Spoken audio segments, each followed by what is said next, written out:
to 80. Thank you, Sophia. Well, this month, law enforcement is bringing awareness to distracting driving across Idaho. And here to talk about it today is Andrew Holmes. He's a sergeant with the Caldwell Police Department. Thank you so much for being with here, Sergeant. My first question for you, what are some good examples of distracted driving?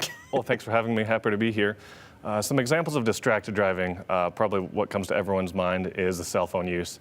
That's a big cause these days, texting, reading texts, changing your music on your phone.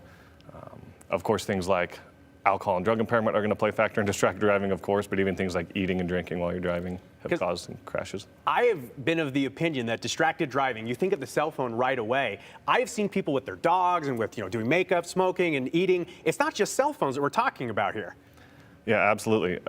Eating and drinking and smoking, and people love to do anything but drive while they're driving these days. It seems like they're being entertained and they're trying to, eat and drink and things like that. That's contributing to crashes. Specifically for Caldwell Police, how do your efforts kind of address this during this month?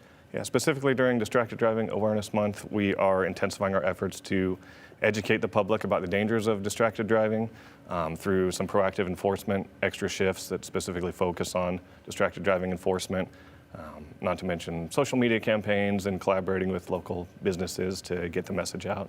I know this may sound like a silly question, but what's the best way to drive not distracted? Is it as simple as putting everything down and just going straight ahead? You're exactly right. Keep your phone away in your pocket, in your purse, whatever it's wherever it's going to be.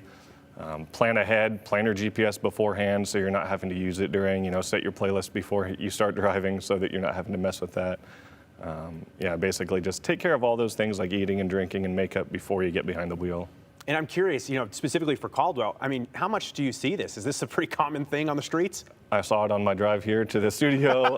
It's every day that this is occurring.